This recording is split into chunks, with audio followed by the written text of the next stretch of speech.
जिंदाबाद जिंदाबाद जिंदाबाद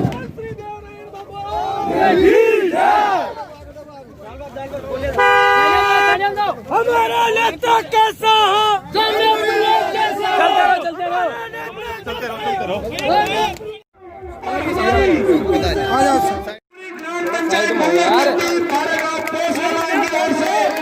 सुखबीर सिंह जौनापुरिया, सुखबीर सिंह जौनापुरिया,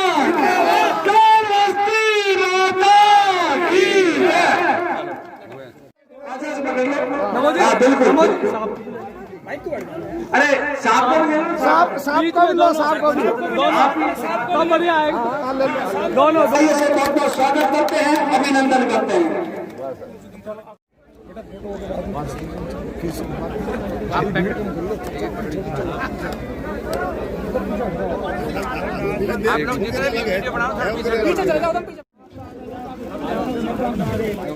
समस्याएं हैं, सबसे बड़ी बिजली की है। बिजली लाल शॉर्ट से मिल रही है, इसको इधर से कराना सवाई माधोपुर से। पानी की बहुत भयंकर समस्या है, पानी का भी ऐसी मैं बात करूंगा ताकि पानी की व्यवस्था हो। उसके साथ साथ सबसे बड़ी बात है वन विभाग इनको बहुत डिस्टर्ब कर रहा है। तो मैंने अभी बात की है, वीडियो भी तो इनको बुलाया था ताकि यहाँ पर अपन नरेगा में काम कर सकें और जो भी तराई का इसका काम है ताकि अपने वन विभाग में इनको सबको परमिशन दी जाए कि गाँव की गायें हैं, पशु हैं, जंगली जानवर हैं, उन सबको पीने के पानी की व्यवस्था हो जाए। ऐसी है जो सेंटर से पैसा आ चुका है, ये स्टेट पैसा नहीं दे पा रहा, उसकी वजह से अभी लंबित पड़ी हुई है।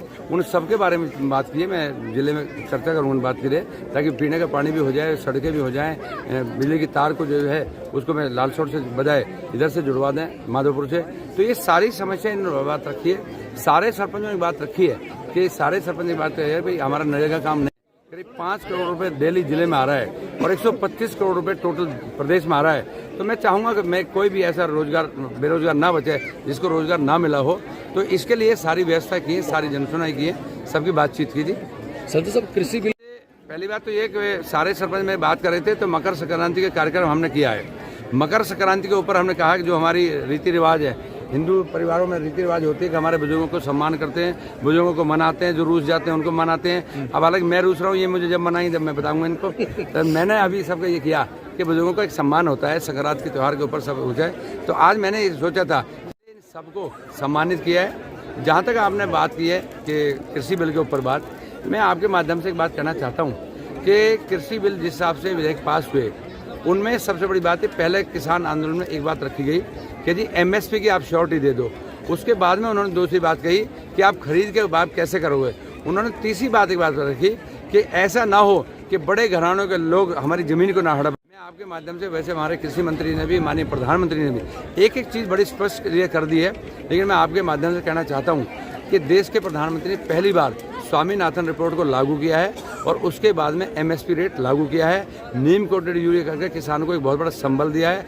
उसके बाद में 18,000 गाँवों को बिजली देने का काम माननीय प्रधानमंत्री ने किया है। उसके बाद में किसान के सबसे बड़ी बात यह है कि प्रधानमंत्री आवास योजना, पहले इंदिरा आवास योजना चलती थी, मतलब एक पंचायत में 2 या 3 कभी मिला करते थे, लेकिन आज पूरी पंचायतों में एक पंचायत में 100, 200, 150, मतलब करीब 50,000 मकान हमारे सैंक्शन हुए पड़े हैं प्रधानमंत्री आवास योजना में। करीब 25,000, 28,000 के करीब बन चुके हैं। तो ये माननीय प्रधानमंत्री की सोच है। अभी जिस हिसाब से उन्होंने कहा कि एमएसपी रेट पहली बार, मैं किसान परिवार से मैं भी बिलोंग करता हूँ, सब किसान परिवार से हैं, हमें सबसे से पता है कि अगर फसल बेचना चाहा करते थे, ट्रॉली लेकर 15 दिन पड़े रहते थे, हमारी फसल को कोई नहीं खरीदता था और वापस लौट के आ जाना पड़ता था। मध्य प्रदेश भागते थे, कहीं पता लगता हरियाणा में अच्छा रेट है वहाँ भागते थे, हरियाणा वाले हमारे यहाँ बेच जाते थे। माननीय प्रधानमंत्री कहा कोई आदमी, किसान कहीं भी अपनी फसल को बेच सकता है, उनको फ्री कर दिया। इससे बड़ी व्यवस्था हो नहीं सकती।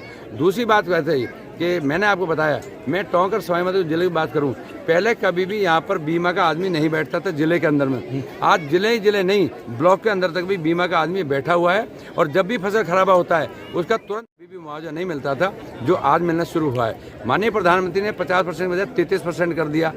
10 साल कांग्रेसी शासन में गवर्नमेंट रही है, सारे लगातार करे, कभी भी ये आदमी किसान को संबल नहीं दे पाए। पहली बार माननीय प्रधानमंत्री ने शुरुआत की है।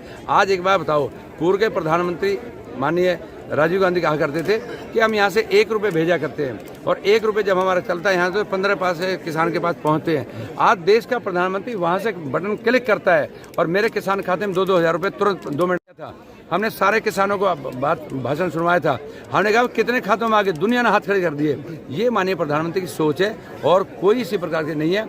जहाँ तक जाति में मेरी खत्म होने दे, जहाँ तक लोग कहते हैं कि कांग्रेस वाले बात कर रहे हैं कि हमारी जमीन को ले लेंगे, बड़े घराना में जमीन हड़प लेंगे।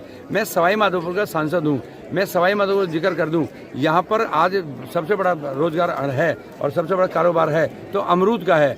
अमरूद को लोग आते हैं, दिल्ली से आते हैं, हरियाणा से आते हैं, यहाँ से जयपुर से आते हैं, ठेका करते हैं। मेरे पास 5 एकड़ ज़मीन है, मैंने ठेका दे दिया, मेरा 5 लाख में ठेका हो गया, 10 लाख में ठेका हो गया। तो एक बार की फसल जितनी होती है उसको बेचते हैं, चले जाते हैं, हमें पैसे दे जाते हैं। आज तक किसी भी ना ज़मीन ऐसे गई है ना ज़मीन जा सकती है। जब तक आदमी तहसील में नहीं जाएगा, कंप्यूटर सामने खड़ा नहीं होगा, अंगूठा नहीं लगाएगा, अंगूठा लगाए, दस्तक करे, साइन करे, प्रिंट लगाए, तब जाके रजिस्ट्री होती है। तो ये एक भ्रामक प्रचार है। जहाँ तक बात आ रही है, मैं आपको वो भी कह दूँ, सिंधु बॉर्डर की बात चल रही है। सिंध गवर्नमेंट के साथ में हमारे साथ अकाली दल था, अकाली दल हमें छोड़कर चला गया। अकाली दल कहा जी हम भी किसानों के साथ है, हमें कोई एतराज़ नहीं। आज वहाँ पर प्रतिष्ठा बनी हुई है कि कांग्रेस के कार्यकर्ता ये सोचते हैं कि अकाली दल कब उठे, अकाली दल उठे तो हम उठेंगे, नहीं हम भी ना उठें। दोनों में कंपटीशन हो रहा है। किसान की जहाँ तक बात है, किसान ये सब बैठे हैं, सारे जानते हैं, सब कुछ जानते हैं। देश का प्रधानमंत्री इस बात को कहता है किसान की इनकम डबल करने के प्रयास आज जारी हैं 2024 तक। 5 साल पहले भी मैंने यहाँ भी जब भी बात की थी, आज कोचर में मैं फिर दोबारा आया हूँ। मेरे पास सरपंच साहब आए थे तो मैंने कहा चलो वहीं रख लेते हैं। मैंने कहा खाली जाने का कोई फायदा नहीं, मकर संक्रांति बना देते हैं। मैं आया हूँ। देखिए सबसे बड़ी बात यह है कि हमारी बात ये है कि पूर्व जिस हिसाब से बसे हुए थे, हमारी पंचायतें तो 12 ही कहलाती है, लेकिन हमारे कुछ पंचायतों में कुछ जगह है जो हमारी मतलब मालिकाना हक की ज़मीन है। वो ज़मीन ऐसी जगह आई हुई है जहाँ चारों तरफ पहाड़ है। अगर हम ट्यूबवेल भी लगाते हैं तो 1000 फुट पे 1200 फुट पे पानी मिलता है और उसकी पूर्ति नहीं हो पाती। तो हमारी मतलब जिस हिसाब से हम रह रहे हैं, हमारी कई मजबूरियाँ हैं कि हम अपने पूर्वजों की वजह से हम रह रहे हैं। लेकिन आज हम उसकी मैंने बात की है, बिजली की बात आई है, उसकी मैंने बात की है। तो इन सारी मूलभूत सुविधाओं के बारे में बात करें, सारे सरपंच ने बात करा दी। वीडियो साहब से कह दिया कि माननीय प्रधानमंत्री सीधा पैसा दे रहा है, आप जल्दी से जल्दी करके इनके किसानों सरपंचों को आप रोजगार को दो ताकि इनको रोजगार मिले। सड़कों की बात आई थी, गवर्नमेंट कोई नहीं दे पा रही। गौशाला तो ये है कि जब भी क्षेत्र के लोग चाहेंगे उस हिसाब से गौशाला बन सकती है, उसके हमें योगदान मिलने शुरू हो जाता है। तो सरपंच चाहें जो हिसाब से बना के कर लें तो योगदान शुरू हो जाएगा। जिस हिसाब से विकास कार्य चल रहे हैं उसमें कहीं भी अपने हिस्से का पैसा नहीं दे पा रही। आज भी जो बात की है, जो देश का प्रधानमंत्री मोदी पैसा भेजता है उसके लिए हमने बात की है। जहाँ तक बात आ रही है, एक सरपंच जो हमारे नए सरपंच बने हैं उनके पास 3 पंचायतें, एक सेक्रेटरी है। अभी आपके सामने 3 ब्लॉक एक वीडियो को दे रखे हैं। ऐसे ही आप तहसीलदार की बात कर रहे हो। प्रदेश की गवर्नमेंट टोटली फेलियर है।